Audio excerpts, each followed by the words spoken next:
नमस्कार दोस्तों, आप सभी का एक नई कहानी में स्वागत है। इस कहानी के बारे में ज्यादा कुछ कहने की जरूरत नहीं है क्योंकि कहानी अपनी पहचान खुद बनाती है। आप कहानी सुन सकते हैं, क्या पता ये कहानी आपके दिल में भी अपनी पहचान बना ले।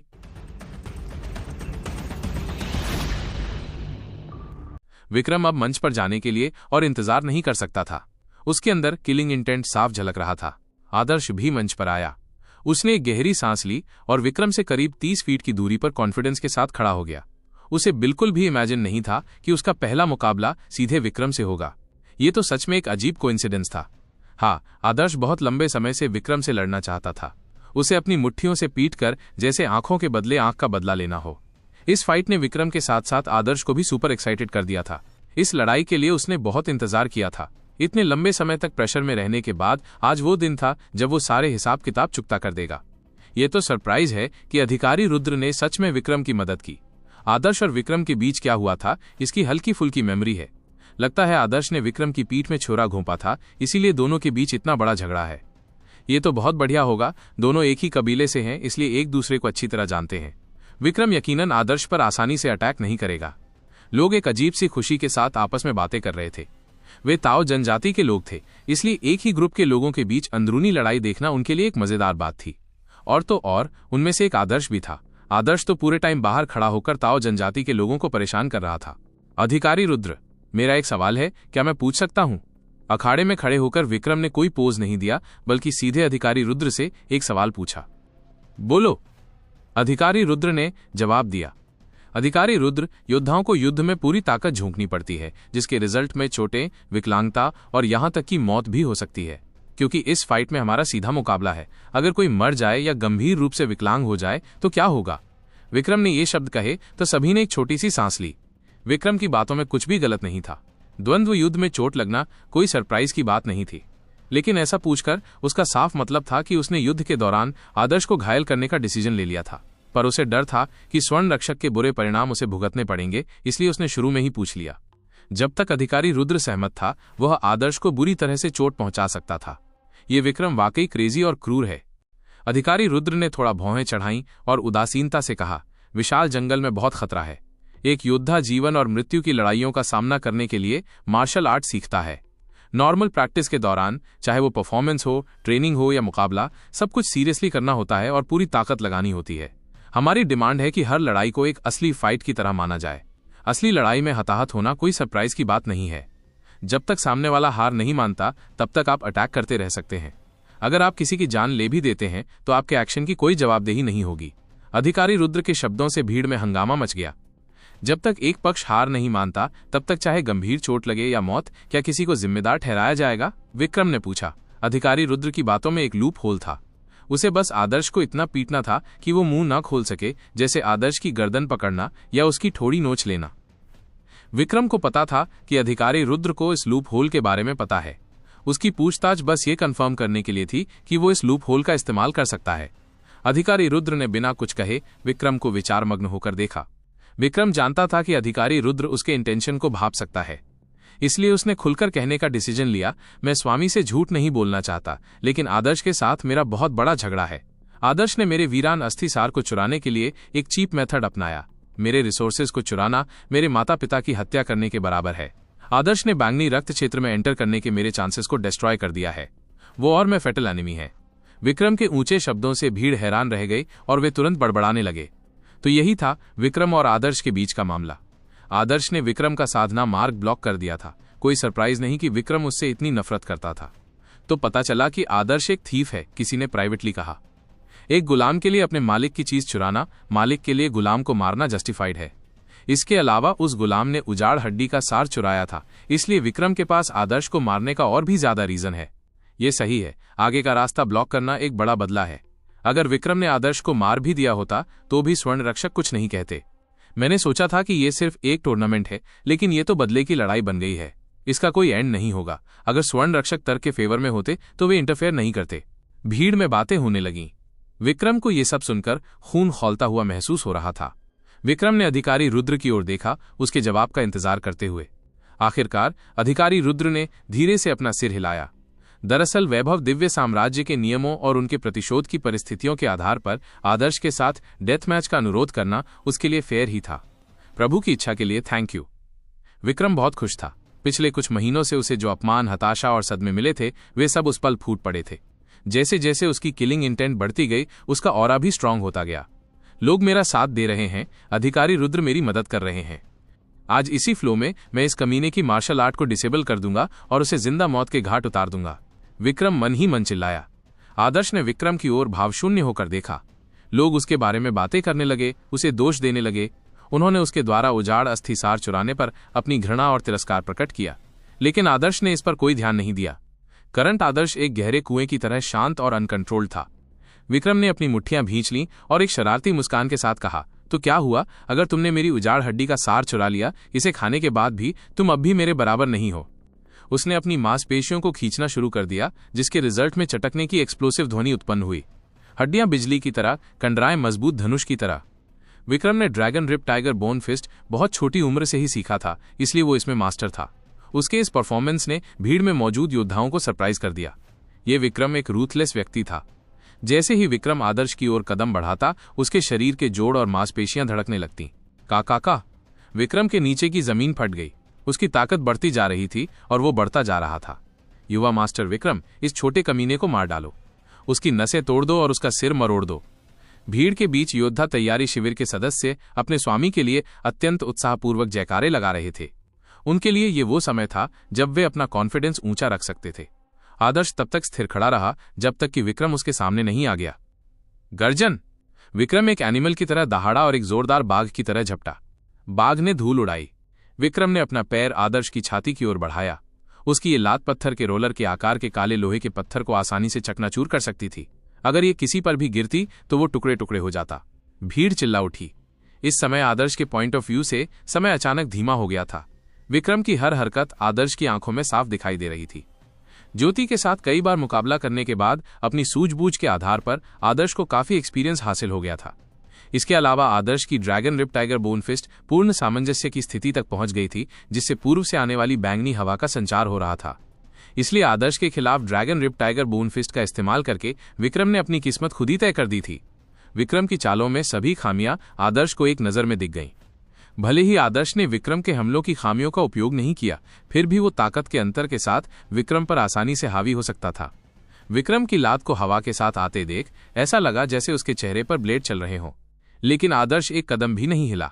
जैसे ही विक्रम वार करने वाला था, आदर्श ने बिजली की तरह अपना हाथ बढ़ा दिया। पापा! हल्की सी आवाज के साथ आदर्श का हाथ पहले से ही विक्रम के टखनों पर था। विक्रम की आक्रमणकारी गति आदर्श ने पकड़ ली थी और अचानक रुक गई थी। ऐसा लग रहा था मानो विक्रम तेज रफ्तार से किसी कांसे की दीवार से टकरा गया हो। विक्रम को अपने पैर से एक तेज शक्ति का संचार महसूस हुआ, जिसने उसके आवेग की गति को कम कर दिया। आदर्श के हाथों ने उसे धातु के चिमटे की तरह जकड़ लिया था, जिससे उसका पैर मुड़ गया। ये बेहद दर्दनाक था। विक्रम दंग रह गया और भीड़ तुरंत चुप हो गई। विक्रम की तेज किक में बहुत ताकत थी, कोई उसे अपने हाथ से कैसे पकड़ सकता था। और तो और आदर्श एक कदम भी पीछे नहीं हटा। तुम मौत को इनवाइट कर रहे हो। हालांकि ये एक अप्रत्याशित घटनाक्रम था जिसने विक्रम को चौंका दिया, फिर भी उसने अपना कूल नहीं खोया। आदर्श द्वारा अपना दाहिना पैर पकड़े जाने के बाद एक दहाड़ के साथ उसका शरीर ऊपर उठा और मुड़ गया, जिससे उसका बायां पैर आदर्श की गर्दन पर जा लगा। यद्यपि विक्रम की रिएक्शन तेज थी, लेकिन इससे चीजें और बदतर हो गईं। आदर्श ने अपना दूसरा हाथ बढ़ाया। विक्रम का बायां पैर आदर्श ने पकड़ लिया। आदर्श द्वारा दोनों पैरों को पकड़े जाने से विक्रम का पूरा शरीर लटक गया। आदर्श ने विक्रम के पैरों को पकड़ लिया और उसे उठा लिया, मानो वो किसी इंसानी लाठी को पकड़ रहा हो। विक्रम का खून उसके सिर पर सवार हो गया। वो गुस्से और नाराजगी से भर गया और अविश्वास से भर गया। उसका अटैक एकदम परफेक्ट और पावरफुल था। आदर्श आसानी से उसकी खामियों को कैसे तोड़ सकता था? ये कैसे पॉसिबल था? आदर्श ने विक्रम को ऐसे देखा जैसे कोई जज जिंदगी और मौत का डिसीजन कर रहा हो। उसने भावशून्य भाव से कहा, तुम्हारे 10 गुनाह हैं, तुम पर मेरी 10 जिंदगियां बकाया हैं। ये कहते हुए आदर्श ने विक्रम के पैरों को पकड़ लिया और उसे ऊपर उठा दिया। आदर्श ने विक्रम के पैरों को पकड़ते हुए अपनी बाहों को लगातार 3 बार ऊपर नीचे किया और उसे जमीन पर पटक दिया। बूम! आदर्श ने विक्रम का उपयोग ऐसे किया जैसे वो एक लकड़ी का तख्ता हो और उसे जमीन पर पटक दिया, जिससे जमीन फट गई और मलबा उड़ गया। विक्रम के शरीर का ऊपरी आधा हिस्सा जमीन पर टूट गया था। विक्रम ने अपने शरीर को लंबे समय तक ट्रेन किया था, जिसके रिजल्ट में उसका शरीर फिजिकली स्ट्रांग था, इसलिए वो उस प्रहार को झेलने में सक्षम था। लेकिन फिर भी उसका चेहरा खून से लथपथ हो गया था और उसे तारे दिखाई दे रहे थे। इस सीन ने सभी को शॉक कर दिया। ऊंचे और शक्तिशाली विक्रम ने आदर्श की ओर अटैक किया था और अपनी सारी ऊर्जा का उपयोग बाघ धूल में उतरता है हमले के लिए किया था, लेकिन आदर्श ने इसे आसानी से ब्लॉक कर दिया था। इसके बाद एक बड़ा ट्विस्ट आया। विक्रम को आदर्श ने पकड़ लिया और किसी इंसानी खंभे की तरह सिर के बल जमीन पर पटक दिया। इस तरह से पीटा जाना कितना शर्मनाक था। ऐसा कैसे पॉसिबल था? लियान आदिवासी गांव के योद्धा तैयारी शिविर के सभी सदस्य पूरी तरह से स्तब्ध रह गए। उनकी आंखें फटी की फटी रह गईं, मुंह खुले थे और वे देर तक आदर्श को देखते रहे। उनके दिलों में ये इमेजिन करना भी इम्पॉसिबल था कि उनके अजय गुरु विक्रम को एक गंवार आदर्श ने इतनी बुरी तरह से पीट दिया था। इसका क्या मतलब है? क्या विक्रम क्यूई गैदरर क्षेत्र के शिखर पर नहीं है? कुछ लोग जो विक्रम के साधना स्तर को जानते थे, उन्होंने आश्चर्यजनक रूप से कहा। नश्वर रक्त के 5 क्षेत्र हैं, जिनमें शिखर क्यू संग्राहक नश्वर रक्त का सर्वोच्च साधना स्तर है और एक चरम अस्तित्व है। एक शिखर क्यू संग्राहक योद्धा को हराने के लिए केवल एक बैंगनी रक्त क्षेत्र का योद्धा ही सक्षम होना चाहिए। ऐसा नहीं हो सकता। क्या आदर्श पर्पल ब्लड क्षेत्र का योद्धा है? किसी ने यह सोचा और कांपते हुए कहा। ऐसा कैसे हो सकता है? एक पर्पल ब्लड योद्धा को मॉर्टल ब्लड योद्धाओं की प्रतियोगिता में भाग लेने की जरूरत ही नहीं होगी, और तो और स्वर्ण रक्षक भी इसकी इजाजत नहीं देंगे। और हाँ, आदर्श की उम्र ही क्या है? वो तो सिर्फ 12 साल का है। 12 साल की उम्र में वो पर्पल ब्लड लोक में कैसे हो सकता है? किसी ने आदर्श की उम्र का जिक्र किया और अचानक सब अवाक होकर एक दूसरे को देखने लगे। हाँ, आदर्श सिर्फ 12 साल का था, तेजस से 2 साल छोटा। 12 साल की युद्ध शक्ति जो विक्रम को हरा सकती है, वो किस तरह का राक्षस है? इस समय आदर्श धीरे धीरे विक्रम की ओर चल रहा था। विक्रम के हाथ कांप रहे थे और वो चट्टानों से बाहर निकला। उसका चेहरा खून से लथपथ था और भाव भयंकर थे। आदर्श ने विक्रम को तीखी निगाहों से देखा। मैंने कहा, तुम पर 10 आरोप हैं। तुम पर मेरे 10 जीवन बकाया हैं। हर अपराध के लिए मैं तुम्हें एक बार मारूंगा। अभी पहली बार था। आदर्श की मधुर आवाज मीलों दूर तक सुनाई दे रही थी। सभी ने उसे साफ सुना। पहला अपराध, तुम गुंडे पालते हो और अत्याचार से राज करते हो। तुमने कबीले के खाने पीने और संसाधनों पर एकाधिकार कर लिया है। आम लोग कड़ी मेहनत करते हैं, लेकिन उन्हें दिया जाने वाला राशन उनके पेट भरने के लिए पर्याप्त नहीं है। जो कपड़े दिए जाते हैं वे भी पर्याप्त नहीं है। हर साल लोग भूख से मरते हैं और ठंड से मर जाते हैं। तुम्हारे हाथ कई लियान कबीले के लोगों के खून से रंगे हैं। पिछला झटका उनके लिए था। यह जीवन लियान आदिवासी गांव के आम लोगों के लिए तुम्हारा कर्ज था। आदर्श के शब्दों ने सबको चौंका दिया। शुरुआत में विक्रम ने आदर्श पर उसकी वीरान अस्थि सार चुराने का आरोप लगाया था, जिससे उन्हें लगा कि विक्रम एक पीड़ित है। लेकिन देखते ही देखते आदर्श ने विक्रम पर 10 अपराधों का आरोप लगा दिया। स्पष्ट रूप से आदर्श के साथ विक्रम का झगड़ा उतना सरल नहीं था जितना विक्रम ने कहा था। तुम मुझे 10 अपराधों के आधार पर आंकना चाहते हो? तुम खुद को क्या समझते हो? विक्रम किसी तरह ये शब्द अपने मुंह से निकाल पाया। वो आदर्श से बेहद नफरत करता था। आदर्श के पास पूरी बढ़त और कॉन्फिडेंस था, और स्थिति तब उलट गई जब विक्रम को बेरहमी से जमीन पर पटक दिया गया। इतने सारे लोगों के सामने अभिमानी उस पर इतनी शर्मनाक तरीके से वार किया गया था। इससे वो पागल हो गया। अचानक उलटफेर और अत्यधिक अपमान की स्थिति में लोगों के लिए आसानी से हताश हो जाना पॉसिबल था। वर्तमान विक्रम का दिमाग खाली था। उसने सोचने की क्षमता खो दी थी। वो शांति से अपने और आदर्श के बीच की ताकत का अंतर नहीं आंक पा रहा था। उसके मन में बस यही ख्याल था कि आदर्श को टुकड़े टुकड़े कर दे। मरना। विक्रम ने अपने दांत पीस लिए और आदर्श की ओर कूद पड़ा। बाघ के पंजे चट्टानों को तोड़ते हैं। विक्रम के पंजे बाहर निकल आए और उसकी हड्डियां बजने लगी। विक्रम विशाल जंगल में मार्शल आर्ट का एक प्रतिभाशाली खिलाड़ी था। उसने द्रोण द्वारा सिखाए गए dragon rip tiger bone fist के सार को समझ लिया था। इस बाघ के पंजों से चट्टानों पर प्रहार की आवाज से उसकी हड्डियां और टेंडन एक जैसी आवाज करने लगे। अपनी कमर और रीढ़ की हड्डी की ताकत का इस्तेमाल करते हुए ऐसा लग रहा था जैसे कोई असली बाघ झपट्टा मार रहा हो। लेकिन परिणामों में कोई संदेह नहीं था। आदर्श की गति बहुत तेज थी, विक्रम की क्षमता से कहीं ज्यादा। साथ ही आदर्श की दृष्टि युद्ध के बीच में भी सही डिसीजन लेने में सक्षम थी। डिसीजन लेने की उसकी क्षमता चरम पर होने के अलावा आदर्श का शरीर और शक्ति विक्रम से बेहतर थी, इसलिए विक्रम चाहे जो भी मेथड प्रयोग करे, आदर्श उसे आसानी से हल कर सकता था। पापा। विक्रम का रुख आदर्श द्वारा प्राप्त किया गया था। आदर्श ने विक्रम की कलाई पकड़ ली। का जोड़ों की चटकने की आवाज के साथ आदर्श के हाथ कसकर भींच लिए गए, जिससे विक्रम के माथे पर अत्यधिक दर्द के कारण पसीना आ गया। मुझे नहीं लगता कि मैं कोई महान हूं, लेकिन मैं तुम्हारे अपराधों के लिए तुम्हें मुकदमा चलाने के योग्य हूं, क्योंकि मैं तुमसे ज्यादा ताकतवर हूं। इस दुनिया में कमजोरों को गुलाम बनाया जाता है और ताकतवरों को राजा। ये कहते हुए आदर्श ने विक्रम के हाथ नीचे खींच लिए। विक्रम के पास इसका विरोध करने का कोई रास्ता नहीं था, इसलिए उसका पूरा शरीर नीचे की ओर चला गया। तुरंत आदर्श उछल पड़ा और विक्रम की छाती पर घुटने से वार किया। पुआ! विक्रम ने जोर से मुंह में ताजा खून की एक बूंद उछाली। उसकी लगभग 8 पसलियां टूट गई थीं और उसका शरीर फटी हुई बोरी की तरह हवा में उछलकर जमीन पर गिर पड़ा। आदर्श ने अपने हाथों पर लगे खून को पोंछा और ठंडे स्वर में कहा, दूसरा अपराध, आपने लियान जनजाति के लोगों को जड़ी बूटियां चुनने के लिए पहाड़ों पर जाने पर मजबूर किया। जड़ी बूटियां चुनने वालों में बच्चे भी थे, फिर भी उन्हें चट्टानों पर चढ़ना पड़ा और घाटियों में उतरना पड़ा। अनगिनत लोग गिरकर मर गए और आप उन लोगों के प्रति उदासीन रहे जो मर गए। कोई सहायता नहीं दी गई। एक बार जड़ी बूटियां तोड़ते समय मैं चट्टानों से गिर गया और मृत्युशैया पर था। मुझे कब्र में भी दफना दिया गया। मैं उस आपदा से बच तो गया, लेकिन मुझे कोई सहायता नहीं मिली। यहां तक कि जब मैं घर लौटकर वो पतला चावल का दलिया खाने आया तो मेरी बहन ने ही मेरे लिए अपना भोजन त्याग दिया। बिना मरे न केवल मुझे कबीले की सहानुभूति और सांत्वना नहीं मिली, बल्कि आपके गुंडों ने मेरा मजाक भी उड़ाया, ये सोचकर कि मैं कुछ दिन और नहीं जी पाऊंगा। हालांकि मैं एक बार बच गया था। ये जीवन उन लोगों का है जो लियान जनजाति के भूख से मर गए, और मेरी बहन का भी। आदर्श के चेहरे पर ठंडक थी, लेकिन उसकी आवाज आत्मविश्वास से भरी थी। उसने विक्रम के अपराधों का एक एक करके जिक्र किया। देखने वाले बस देखते ही रह गए। किसी ने भी ये उम्मीद नहीं की थी कि लड़ाई इस हद तक बिगड़ जाएगी। तो आदर्श लगभग विक्रम के हाथों मारा ही गया था। वो खुशकिस्मत था कि बच गया, लेकिन अब उसका बदला लेने का समय आ गया था। अगर आदर्श ने जो कहा वो सच था, तो विक्रम को पीटना पूरी तरह से उचित था। बेशक विक्रम का आदर्श की हत्या करना आदर्श द्वारा उसकी उजाड़ हड्डी के सार की चोरी के लिए भी समझ में आता था। दोनों के बीच का कड़वा प्रतिशोध आग और पानी की बेमेलता जैसा था। इस समय चाहे कोई भी सही हो या गलत, जिसकी ताकत ज्यादा थी वही सही था, जो कमजोर था वो मौत का हकदार था। ये वैभव दिव्य साम्राज्य का बदला नियम था। इस समय योद्धा तैयारी शिविर के सदस्य पूरी तरह से स्तब्ध थे। वे बिना कुछ बोले आदर्श को ऐसे घूर रहे थे मानो वो कोई भूत हो। विक्रम और आदर्श की लड़ाई एक बच्चे और वयस्क के बीच की लड़ाई की तरह थी, पूरी तरह से एक तरफा।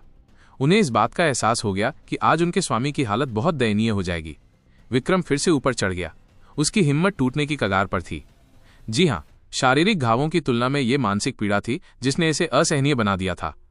जब लोग इस अवस्था तक पहुंच जाते हैं तो उनका सॉकेट फट सकता है और वे पागल हो सकते हैं। विक्रम अभी भी उतना क्रोधित नहीं था, लेकिन वो उस बिंदु के बहुत करीब था। वो एक बार फिर आदर्श पर टूट पड़ा। उसका हमला बिना किसी तकनीक के था। पहले 3 बार तो dragon rip tiger bone fist जैसे थे, लेकिन अब ये सिर्फ क्रूर बल था। Dragon rip tiger bone fist आदर्श के खिलाफ बेकार था। ये क्रूर बल आदर्श के खिलाफ अर्थहीन था। विक्रम ने आदर्श के पेट पर एक मुक्का मारा, लेकिन आदर्श ने अपने पेट को सिकोड़ लिया और अपने क्यूई को अपने डैंत्यान पर केंद्रित कर लिया, जिससे विक्रम का मुक्का उसे झेलना पड़ा। अगर ये dragon rip tiger bone fist होता तो आदर्श सीधे तौर पर वार नहीं झेल पाता, लेकिन इस तरह की मुक्का और लगातार 3 जोरदार वार झेलने के कारण विक्रम की आक्रमण शक्ति बहुत कम हो गई थी, इसलिए आदर्श बिना ज्यादा प्रेशर के इसे झेल पाया। विक्रम का मुक्का खाने के बाद उसने एक दबी हुई आवाज निकाली। हालांकि आदर्श एक कदम भी पीछे नहीं हटा, वो विक्रम को ठंडी नजरों से देख रहा था। चौथा अपराध, तुमने लोगों को विद्रोह के लिए भड़काने के लिए मुझसे नफरत की और मुझ पर चुपके से अटैक किया, जिससे मैं मौत के कगार पर पहुंच गया। इस जीवन के लिए तुम मेरे ऋणी हो।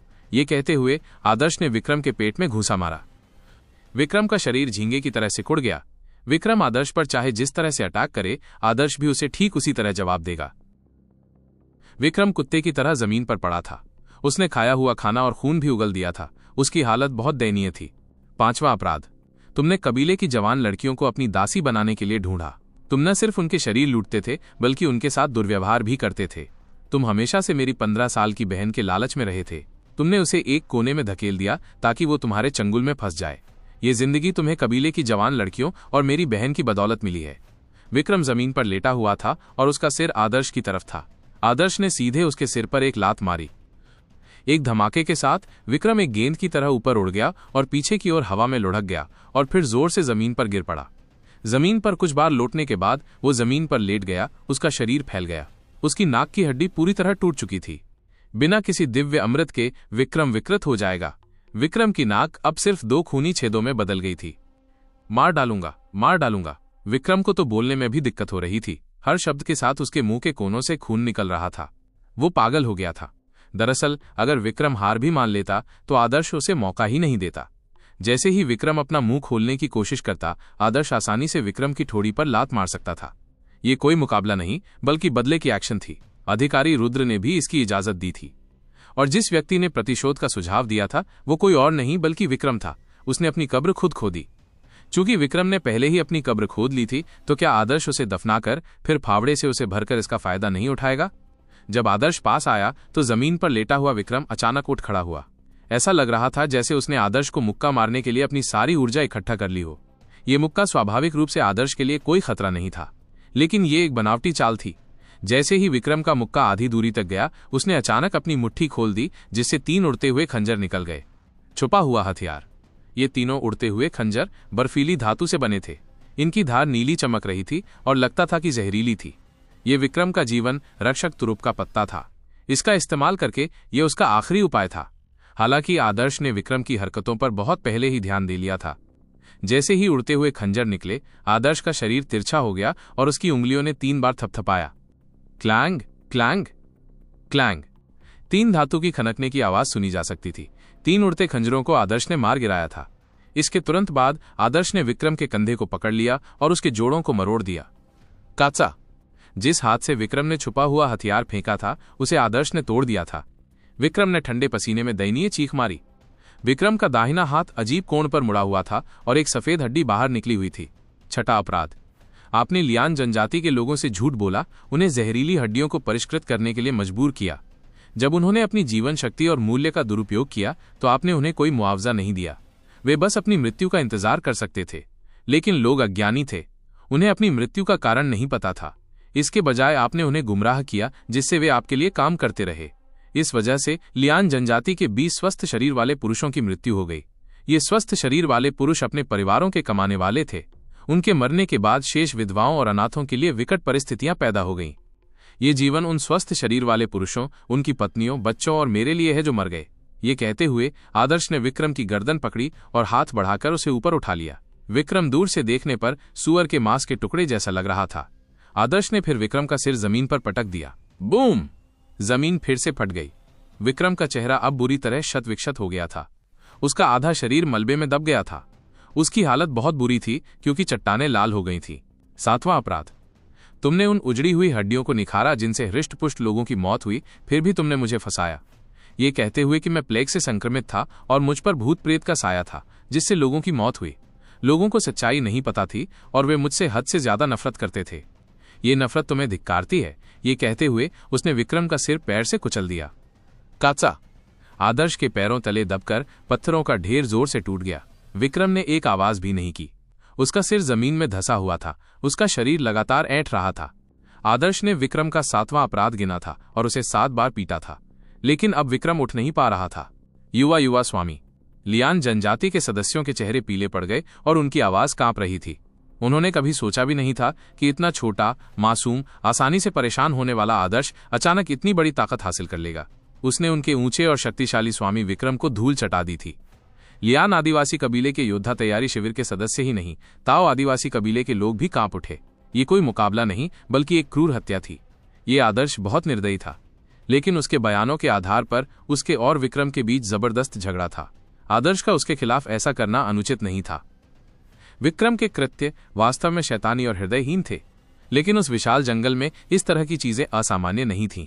एक विशेषज्ञ के रूप में कोई भी दूसरों के भाग्य का फैसला कर सकता था, इसलिए अगर कोई बेरहमी से कुछ भी करता तो उसे सजा नहीं मिलती। इसके विपरीत उसके पास गुंडों का एक झुंड होता जो लोगों पर अत्याचार और शोषण जारी रखने के लिए उसका अनुयायी या साथी बनने को तैयार रहता। लेकिन हत्यारों को तो मारा जा सकता है, जिस दिन कोई कमजोर होगा उसका अंजाम कितना दयनीय होगा। इस स्तर पर आदर्श के चेहरे पर अभी भी दया नहीं थी। एक हाथ से उसने विक्रम के हिलते हुए पैर को पकड़ा और उसे मलबे से बाहर निकाला। इस स्तर पर आदर्श ने विक्रम को पूरी तरह से बिगाड़ दिया था, यहां तक कि उसकी मां भी उसे पहचान नहीं पाई। आदर्श ने विक्रम को उल्टा कर दिया। उसका चेहरा जमीन से सटा हुआ था। विक्रम एक ब्रश की तरह था। जमीन पर एक स्ट्रोक से एक लाल लकीर बन जाती थी। ये लाल तरल पदार्थ उसका खून था, स्याही नहीं। आदर्श विक्रम की भयानक हालत देखकर भी नहीं रुका, मानो उसके हाथ में कोई किताब हो जो जिंदगी और मौत का फैसला करती हो। वो हेडीज की तरह था, मृत्यु के देवता, जो इंसान का फैसला उसके गुणों और अपराधों के आधार पर करते थे। आदर्श विक्रम के अपराधों का बखान करता रहा। 8वां अपराध। तुमने लोगों को मेरी बहन पर अटैक करने के लिए उकसाया, यहां तक कि घर भी जला दिया गया। मेरी बहन बिल्कुल अकेली थी और मेरे लापता होने की खबर मिलने के बाद गांव वालों ने उसे परेशान करना शुरू कर दिया। ऐसा झटका लगने से वो लगभग नर्वस ब्रेकडाउन की स्थिति में पहुंच गई। मैंने अपनी बहन की रक्षा करने की कसम खाई थी, फिर भी तुमने उसे एक कोने में धकेल दिया। ये जीवन तुम्हारा मुझ पर और मेरी बहन पर भी कर्ज है। ये कहते हुए आदर्श ने उसकी पकड़ ढीली कर दी और विक्रम का शरीर हवा में फिसल गया और फिर आदर्श ने उसे एक साइड किक मारी। विक्रम एक गेंद की तरह उड़ गया जिससे हर जगह खून फैल गया। ये देखकर कई लोगों के मुंह खुले रह गए और उन्होंने गहरी सांस ली। ये बच्चा सचमुच निर्दयी था। जिन बच्चों ने कैफेटेरिया में उस दिन आदर्श का सामना किया था, विशेष रूप से 14 वर्षीय छोटी लड़की जो ग्रुप का नेतृत्व कर रही थी, डर से कांप रही थी। उनके छोटे चेहरे पीले पड़ गए थे और वे बहुत डरे हुए थे। ये छोटा और आसानी से छोटा भाई एक शैतान था। उसके मासूम से दिखने वाले बाहरी आवरण के नीचे एक घनी पूंछ वाला क्रूर भेड़िया छिपा था। वे सोच भी नहीं सकते कि अगर उस शैतान ने बस 10वां नहीं 100वां हिस्सा भी छोड़ दिया होता तो क्या होता, उनका क्या हुआ होगा। ये अकल्पनीय था। अब और मत मारो। हमारा युवा गुरु हार मान रहा है, हार मान रहा है, योद्धा तैयारी शिविर के एक सदस्य ने लड़खड़ाती आवाज में कहा। आदर्श ने भावशून्य भाव से उस आदमी की ओर देखा। आदर्श की आंखें ऐसी लग रही थीं मानो उसने किसी देवता का वध कर दिया हो। उसका चेहरा खून से सना हुआ था और उसका शरीर एक घातक आभा से घिरा हुआ था। आदर्श की आंखें देखकर योद्धा तैयारी शिविर का सदस्य कांप उठा।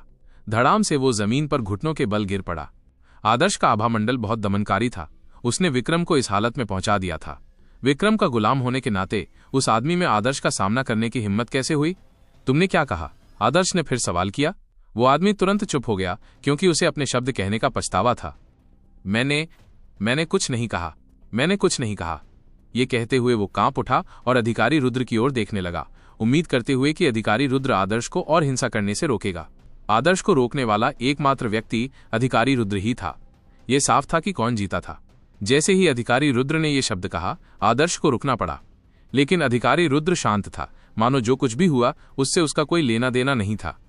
स्वर्ण रक्षक दल ने साजिश और धोखे पर रोक लगाई थी, लेकिन उन्होंने लोगों को साफ और खुले तौर पर बदला लेने से नहीं रोका था। दरअसल ये दुनिया कमजोर कानूनों वाली थी। बदला लेना एक आम बात थी और इसे मार्शल आर्ट की एक परंपरा के रूप में देखा जाता था। यहां तक कि वैभव दिव्य साम्राज्य के पुलिस वाले और जज भी इसमें दखल नहीं देते थे।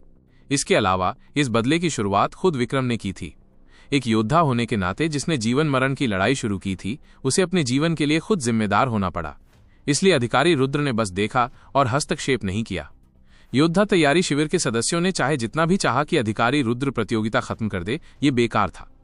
लेकिन अगर स्थिति उल्टी होती, जहां विक्रम ने आदर्श को बुरी तरह पीटा होता, तो अधिकारी रुद्र जरूर दखल देता। आखिर इंसान की कीमत में यही फर्क होता है। आदर्श के पूर्व से आने वाली बैंगनी हवा को प्रेरित करने में सक्षम होने के लिए वो संभवतः भविष्य में एक महान योद्धा बन जाएगा। विक्रम कभी भी इसकी तुलना कैसे कर सकता था? विक्रम ने अपने मूल्यांकन में अच्छा प्रदर्शन किया था, लेकिन यह केवल ताओ जनजातीय गांव के 1000 मील के दायरे में ही था। पूरे क्लाउड वाइल्डरनेस में ताओ जनजातीय गांव के आकार के कई जनजातीय गांव थे। अधिकारी रुद्र द्वारा चुने गए राज्य का चयन पूरे क्लाउड वाइल्डरनेस में से एक था। जहां तक विक्रम जैसी प्रतिभा की बात है, स्वर्ण रक्षक दल के लिए उसे लेना बुरा नहीं था, लेकिन उसे न लेना भी नुकसानदेह नहीं था। अधिकारी रुद्र ने विक्रम और आदर्श के बीच की दुश्मनी पहले ही भांप ली थी। दोनों के बीच का अंत होना ही था। स्वर्ण रक्षक दल में उन्हें एक दूसरे के खिलाफ साजिश करने और संघर्ष में उलझने देने से बेहतर था कि चयन के दौरान ही उन्हें आपस में लड़ने दिया जाए। यह स्पष्ट था कि दोनों में से किसे चुनना है। एक प्रतिभा को अपनाना स्वर्ण रक्षक दल के लिए एक बड़ा योगदान था, लेकिन व्यक्तिगत तौर पर एक विशेषज्ञ को विकसित करने से अधिकारी रुद्र को भी लाभ होगा। भविष्य में आदर्श को अधिकारी रुद्र का शिष्य माना जा सकता था, इसलिए यदि आदर्श भविष्य में सच में कामयाब होता है तो अधिकारी रुद्र भी गौरव में भागीदार होगा। तो जब अधिकारी रुद्र ने आदर्श से उसके साधना स्तर के बारे में पूछा, तो उसने पहले ही इस युद्ध के परिणाम की भविष्यवाणी कर दी थी। आदर्श का अपने पहले राउंड में विक्रम से मिलना भी अधिकारी रुद्र ने जानबूझकर तय किया था। विक्रम का अंत शुरू से ही दुखद होना तय था, लेकिन अगर विक्रम ने आदर्श को मारने के लिए एक रास्ता अपनाकर अपनी कब्र खुद नहीं खोदी होती और अधिकारी रुद्र को खड़े होने के लिए मजबूर नहीं किया होता, तो विक्रम की शायद इतनी दयनीय स्थिति नहीं होती। केवल इतना ही कहा जा सकता है कि जो बुराई स्वयं उसके द्वारा लाई गई है, उसे सहना सबसे कठिन होता है। 9वां अपराध, तुमने लियान आदिवासी गांव के संसाधनों का गलत इस्तेमाल किया, सूखी जड़ी बूटियां तोड़ी, मवेशियों और शिकारी कुत्तों को मार डाला। अपने भविष्य को बेहतर बनाने के लिए तुमने लियान आदिवासी गांव के पुल जला दिए और उन्हें अपनी वेदी पर बलिदान कर दिया। ये जीवन तुम्हें लियान आदिवासी गांव के लोगों की वजह से मिला है। 10वां अपराध, हमारा निजी बदला समझौते से परे है। तुम मुझे मारना चाहते थे, मुझे जिंदा मौत के घाट उतारना चाहते थे। आज राज्य के चयन के समय तुमने परीक्षक से पूछा, अपने बुरे आनंद के लिए मुझे खत्म करने की उम्मीद में, अगर मैं एक शेर को आजाद कर दूं जिससे तुम ठीक हो सको और मुझसे बदला ले सको, मेरे प्रियजनों को नुकसान पहुंचा सको। तो आज मैं जड़ों से छुटकारा पालूंगा, भविष्य की किसी भी परेशानी को दूर कर दूंगा। आदर्श के ऐसा कहने के बाद उसने मरते हुए विक्रम को उठाया और उसके काम करने वाले हाथ को कुचल दिया और 2 मुक्कों से विक्रम के घुटनों को तोड़ दिया। घुटने टूट जाने के कारण वो अब खड़ा नहीं हो पा रहा था। आदर्श ने विक्रम को पकड़ लिया और एक और मुक्का मारा। एक जोरदार धमाके के साथ आखिरी मुक्का विक्रम के डेंटियन पर पड़ा। विक्रम का शरीर अचानक जोर जोर से कांपने लगा। उसके शरीर में हड्डियां टूटी थीं और नसों में चोट लगी थी, लेकिन आखिरी वार उसके डेंटियन पर ही हुआ। विक्रम अब एक छेद वाली टोकरी की तरह था और अब ऊर्जा जमा नहीं कर सकता था। यहां तक कि अगर वो स्वर्ग पृथ्वी युआन क्यूई को अपने शरीर में प्रवेश करने के लिए खींचता भी है तो ये युआन क्यूई उसके शरीर से होकर उसके सभी छेदों से बाहर निकल जाएगा, पीछे कुछ भी नहीं छोड़ेगा। ऊर्जा के बिना टूटी हुई नसों और बर्बाद हड्डियों के साथ विक्रम को ठीक होने में बहुत मुश्किल होगी।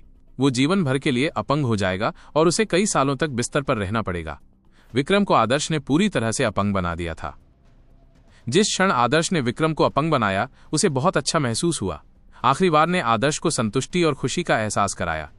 महीनों से दबी हुई नफरत, दुश्मनी और सभी मुश्किलें जो उसने झेली थीं उस पल मुक्त हो गई थीं। ताज़ा महसूस करने पर बैंगनी क्रिस्टल की ऊर्जा सीधे आदर्श के सिर तक पहुंच गई, जिससे उसकी आत्मा को पोषण और ताजगी मिली। जब पुराने लोग मार्शल आर्ट का अभ्यास करते थे तो वे बदले को जल्दी से निपटाने का ध्यान रखते थे।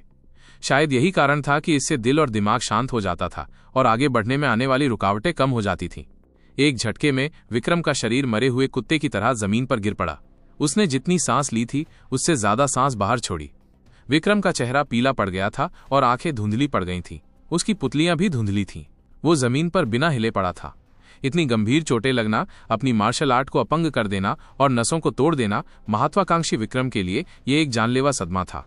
वो जीवित मृत्यु की ओर बढ़ रहा था। युवा स्वामी लियान जनजातीय गांव के योद्धा तैयारी शिविर के कुछ सदस्य स्तब्ध थे। उन्हें समझ नहीं आ रहा था कि उन्हें क्या करना चाहिए। उनके स्वामी को आदर्श द्वारा अपंग बना दिए जाने के बाद अब वे कहां जाएंगे। लोग योद्धा तैयारी शिविर के अन्य सदस्य और लियान जनजातीय गांव के ऊंचे वर्ग के लोग सभी अच्छी खबर के साथ उनके लौटने की प्रतीक्षा कर रहे थे। वे कल्पना भी नहीं कर सकते थे कि विक्रम के अपंग होने की खबर मिलने पर लियान जनजातीय गांव के ऊंचे वर्ग की क्या प्रतिक्रिया होगी। ताओ आदिवासी गांव के लोग भी स्तब्ध रह गए। उन्हें समझ नहीं आ रहा था कि क्या कहें। लियान जनजाति के आपसी झगड़े के प्रति उनमें एक प्रकार का दुख भरा रवैया था, लेकिन जल्द ही वे हंस नहीं सके। आदर्श बहुत ही भयानक था। उसकी निर्दयता, उसकी ताकत और निर्णय लेने की क्षमता ने उन्हें कांपने पर मजबूर कर दिया। आदर्श ने विक्रम को आसानी से अपंग बना दिया। अगर उसे 10 अपराध गिनने ना पड़ते तो ये प्रक्रिया शायद और भी छोटी होती। आदर्श किस स्तर का साधना कर रहा है। लोगों को विक्रम की शक्ति का आसानी से अंदाजा हो गया था, क्योंकि जब उसने सफेद जेड के मंच पर प्रदर्शन किया था तो उसने एक रोलर के आकार के काले लोहे के पत्थर को आसानी से तोड़ दिया था। ये कहा जा सकता है कि उसकी ताकत राज्य के चयन में प्रतिस्पर्धा करने वाले नश्वर रक्त योद्धाओं में आसानी से शीर्ष 10 या यहां तक कि शीर्ष 5 में थी। लेकिन ऐसे व्यक्ति को आदर्श ने आसानी से अपंग बना दिया था। ये कोई युद्ध नहीं बल्कि नरसंहार था। आदर्श के पास क्या ताकत थी। आदर्श जरूर नश्वर रक्त क्षेत्र में होगा। वो सिर्फ 12 साल का है, इसलिए वो बैंगनी रक्त क्षेत्र में नहीं पहुंच सकता। और अगर वो सचमुच बैंगनी रक्त क्षेत्र में पहुंच भी जाता तो स्वर्ण रक्षक दल उसे विक्रम के साथ अखाड़ा साझा करने की इजाजत नहीं देते, जिसकी वजह से विक्रम की इतनी बुरी हालत हो जाती। आदर्श का स्तर क्यू संग्राहक क्षेत्र के शिखर पर होना चाहिए। एक ताओ आदिवासी कुल योद्धा ने अपना फैसला सुनाया। उसका स्तर बुरा नहीं था, लेकिन चूंकि उसकी उम्र 28 साल से ज्यादा थी, इसलिए वो राज्य के चयन में भाग नहीं ले सकता था। पीक क्यू संग्राहक तो ये विक्रम जैसा ही है, लेकिन जब वे लड़े तो इतना बड़ा अंतर कैसे हो सकता है। कई आम लोग हैरान थे। उनके अनुसार सभी क्यू संग्राहक क्षेत्र के शिखर पर थे, इसलिए उनकी ताकत भी समान होनी चाहिए। ये सवाल बेकार है। आदमी ने सिर हिलाया। तो क्या हुआ अगर वे दोनों चरम पर हैं? -QE संग्राहक। मत भूलिए, आदर्श के प्रदर्शन का मूल्यांकन रहस्यवादी श्रेणी 5 के रूप में किया गया था। रहस्यवादी रैंक ग्रेड 5। उस आदमी की बातें सुनकर आसपास के लोग हैरान रह गए। हाँ, आदर्श को स्वर्ण रक्षक दल द्वारा रहस्यवादी रैंक ग्रेड 5 का दर्जा दिया गया था, जो उनके जनजाति के 3 युवा गुरुओं से बहुत अधिक था। रहस्यवादी प्रतिभा एक युवा राजा था। बड़ा होकर वो कुलीन बन सकता था। ताओ जनजाति के लोग पहले तो इस बात से सहमत नहीं थे, लेकिन अब वे चुप थे। उन्हें यह स्वीकार करना पड़ा कि आदर्श की प्रतिभा और ताकत उनकी रैंकिंग के अनुरूप थी। जब आदर्श ने सफेद जेड मंच पर अपनी तकनीक का प्रदर्शन किया तो उसने अपनी ताकत नहीं दिखाई, क्योंकि वो ऐसा नहीं करना चाहता था। यदि आदर्श ने कोशिश की होती तो काले लोहे के पत्थर को तोड़ना बहुत आसान होता। तेजस और अर्नव के कट्टर प्रशंसक चुप हो गए थे। आदर्श की ताकत का प्रदर्शन उनके सामने होने के बाद उनके पास अब विवाद का कोई आधार नहीं बचा था। मामले की सच्चाई ये साबित कर रही थी कि स्वर्ण रक्षक दल ने अपने आकलन में कोई गलती नहीं की थी। आदर्श ने प्रारंभिक दौर में प्रथम स्थान प्राप्त करने के लिए किसी कमी का इस्तेमाल नहीं किया था, और आदर्श का प्रदर्शन कुछ ऐसा था जिसे वे अपनी कम सोच के कारण समझ नहीं पाए। विक्रम को लियान जनजाति के योद्धा तैयारी शिविर के लोगों ने बाहर निकाला। अखाड़ा खून से भर गया था। हवाई जहाज में ऊपर आसमान में बूढ़े आदमी दुर्जय इस दृश्य को देखकर मुस्कुराए। ये बच्चा वाकई दृढ़ है, मुझे ये पसंद है। बूढ़ा दुर्जय भले ही शांत और मिलनसार दिखता हो, लेकिन वो कोई साधु नहीं था। आदर्श ने जो किया वो उसकी पसंद के अनुकूल था। भविष्य में किसी भी खतरे की संभावना को खत्म करना जरूरी था। दरअसल अगर बूढ़ा दुर्जय खुद ऐसा करता तो और भी ज्यादा निर्दयी होता। बूढ़े आदमी दुर्जय के बगल में ज्योति थी। उसने आदर्श द्वारा विक्रम के साथ किए गए बुरे व्यवहार की पूरी प्रक्रिया देखी थी।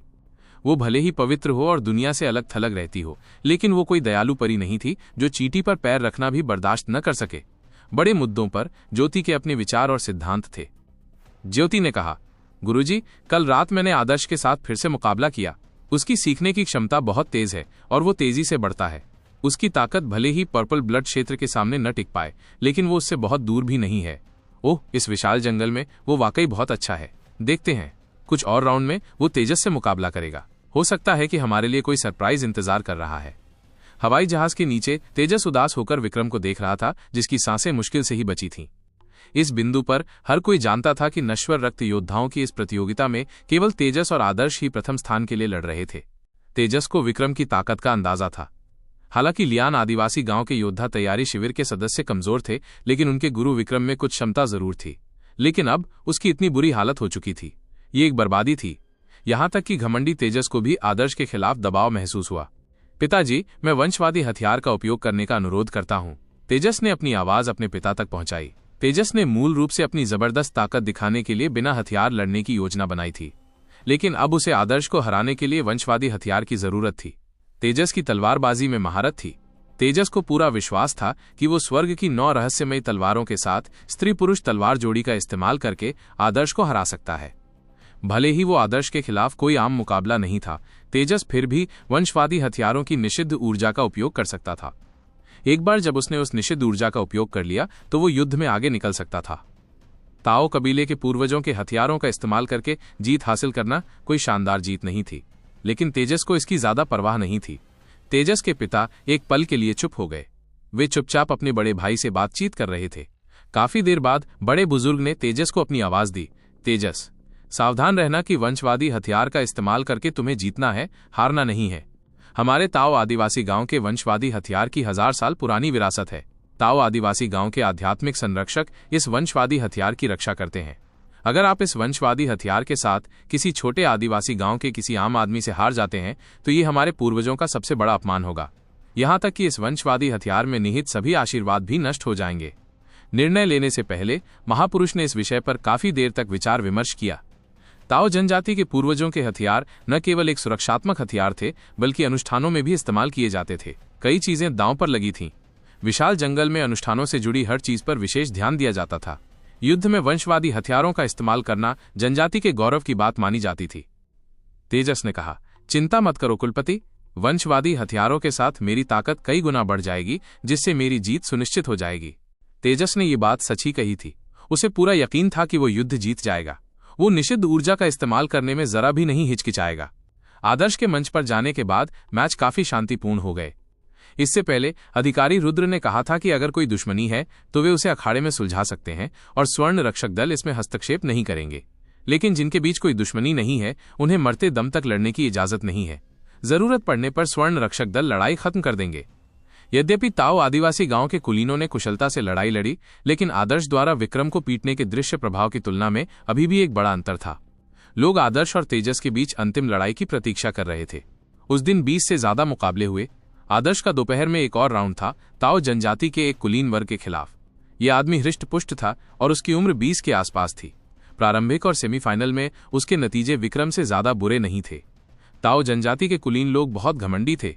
एक छोटे से जनजाति के उत्तराधिकारी के सामने वे किसी की परवाह नहीं करते थे। एक छोटे से जनजाति का उत्तराधिकारी, यह क्या है? लेकिन आज इस मंच पर आदर्श का सामना करते समय लंबे कद के युवक में ऐसा कोई गुस्सा नहीं था। वो साफ जानता था कि इंसानी वेश में इस राक्षस के आगे उसका कोई मुकाबला नहीं था। तेजस को छोड़कर ताओ कबीले के सभी नश्वर रक्त योद्धा उसके आगे कुछ भी नहीं थे। मैच शुरू। अधिकारी रुद्र ने घोषणा की, आदर्श कोई मुद्रा में नहीं आया। लंबे कद के युवक का दिल धड़क उठा, क्योंकि जिस अखाड़े में वो खड़ा था उस पर आदर्श के पिछले मैच के खून के धब्बे अभी भी लगे हुए थे। 12 साल का वो लड़का जो उससे एक सिर छोटा था, निश्चित रूप से एक राक्षस था। आदर्श के सामने उसका प्रभाव बहुत कमजोर था। अगर वो अच्छा प्रदर्शन नहीं करता तो उसका भी हाल विक्रम जैसा हो सकता था और राज्य के चयन में उसका मौका छूट सकता था। लेकिन वो तुरंत हार नहीं मान सकता था। ये ताओ जनजाति का क्षेत्र था। ताओ जनजाति के सदस्य के रूप में वो जनजाति के गौरव का प्रतिनिधित्व करता था। बिना लड़े भागना बहुत शर्मनाक था। वो लंबा युवक पूरी तरह तैयार था। क्या तुम मुझसे 3 बार सहने की हिम्मत रखते हो? उसने एक विचार के साथ कहा। आगे बढ़ो, आदर्श ने लापरवाही से कहा। ताकत में अंतर के कारण उसे इस बात से कोई आपत्ति नहीं थी कि दूसरा पक्ष पहले वार करे। लंबा युवक सावधानी बरत रहा था और लगातार dragon rip tiger born fist का प्रयोग कर रहा था। भयंकर बाघ पहाड़ से उतरता है, बाघ धूल में उतरता है, ड्रैगन टाइगर से लड़ता है। तीनों चालें इतनी शक्तिशाली थीं कि मांसपेशियां और हड्डियां चटक गईं। ये लंबा चौड़ा युवक पूरी ताकत से भरा हुआ था, लेकिन तीनों चालें आदर्श पर कोई असर नहीं कर पाईं। आदर्श ने आसानी से हमलों का सामना किया।